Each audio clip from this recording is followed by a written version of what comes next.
ಕಾಲು ಹಾಕ್ತೇನೆ. ಬ ಬ ಬ ಬ ಬ. ನನ್ನ ಕೋಳಿ ಅಂದ್ರೆ ಸುಮ್ಮನೆನಾ? ಅದಕ್ಕೆ ವಿಶೇಷ ಶಕ್ತಿ ಇದೆ.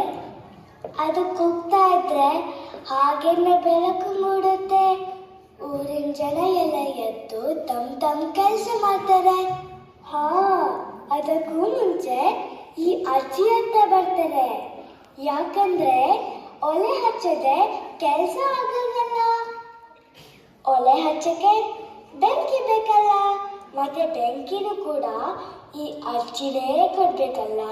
ರಾಮ್ ರಾಮ.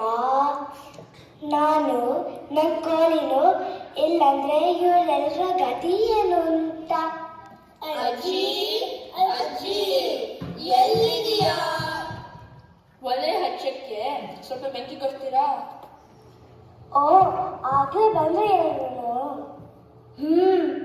ಬನ್ನಿ ಬನ್ನಿ, ಬರ್ದೆ ಏನ್ ಮಾಡ್ತೀರಾ ಪಾಪ. ತಗೊಂಡು ಹೋಗಿ. ಹಾ, ಬೇಗ ಬೇಗ.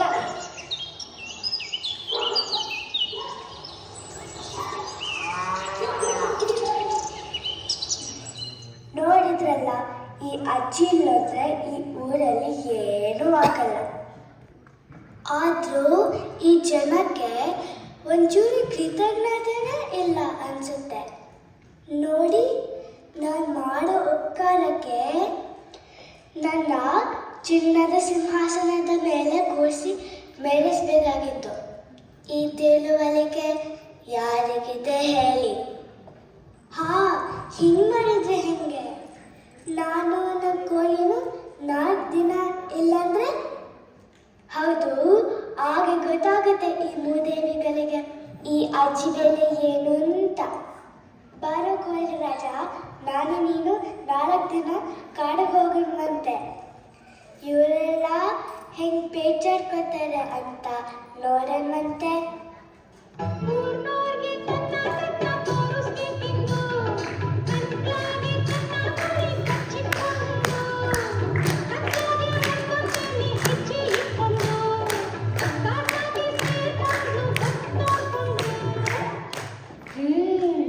ನನ್ನ ಕಾಡಿಗೆ ಬಂದು 4 ದಿನ ಆಯ್ತು.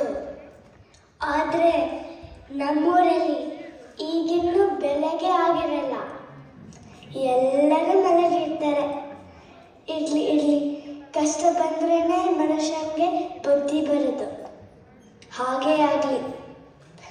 ಆದರೂ ಇಷ್ಟು ಸಾಕು ಅನ್ಸುತ್ತೆ ಇವರಿಗೆ ಪಾಠ ಕಲಿಸ್ಲಿಕ್ಕೆ. ವಾಪಸ್ ಹೋಗಿ ಒಬ್ರೊಬ್ರದ್ದು ಮುಖ ನೋಡಬೇಕು ನಾನು. ಬೆಳಗಾಗದೆ ಒಲೆ ಹಚ್ಚದೆ ಏನನಾಹುತ ಆಗಿದೆಯೋ. ಬೇಗ ನಡೀತೀನಿ. ಬಾರಪ್ಪ ಕೋಳಿ ರಾಜ, ಮನೆಗೆ ಹೋಗೋಣ, ನಡಿ.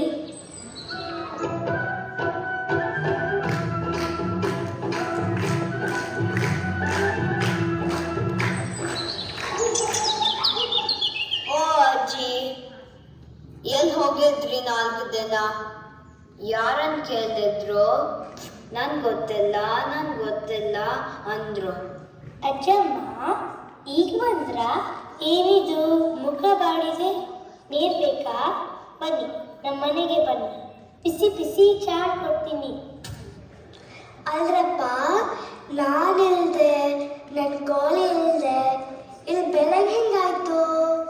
ನೀವು ಒಲೆ ಹೆಂಗೆ ಹಚ್ಚೈತ್ರಿ ಅಂತ. ಏನಪ್ಪ, ನನಗೆ ಏನೂ ಅರ್ಥನೇ ಆಗ್ತಿಲ್ಲ. ಅಯ್ಯೋ ಅಜ್ಜಿ, ಅದಕ್ಕೆ ನಿನ್ನ ಪೆತ್ತಿ ಅನ್ನೋದು. ನಿನ್ ಕೋಳಿ ಕೂಗೋದ್ರಿಂದಾನೇ ಬೆಳಗ್ಗೆ ಆಗತ್ತೆ ಅನ್ಕೊಂಡ್ಯಾ ಅಜ್ಜಿ? ನೀನ್ ಕೊಳ್ಳೋ ಬೆಂಕಿಯಿಂದಾನೇ ಒಲೆ ಹಚ್ಚೋದು ಅನ್ಕೊಂಡ್ಯಾ ಅಜ್ಜಿ? ಹೇ ಹುಡುಗ್ರ, ಬಿಡಿ ಅಜ್ಜಿನ ಸ್ವಲ್ಪ ಸುಧಾರಿಸ್ಕೊಂಡು. ಅವರಿಗೆ ಸುಸ್ತಾಗಿದೆ, ಒಂದು ಲೋಟ ಚಹಾ ಕುಡೀರಿ. ಹೌದ್ರಪ್ಪ, ಈ ಅಜ್ಜಿಯ ಜ್ಞಾನಕ್ಕಿಷ್ಟು ಇವತ್ತು ತಿಳಿತು ಬಿಡು. ಪ್ರಪಂಚ ನಡೆಯೋಕ್ಕೆ ಯಾರ ಸಹಾಯವೂ ಬೇಕಿಲ್ಲ, ಅದು ತನ್ನಿಂದ ತಾನೇ ನಡೆಯುತ್ತೆ ಅಂತ.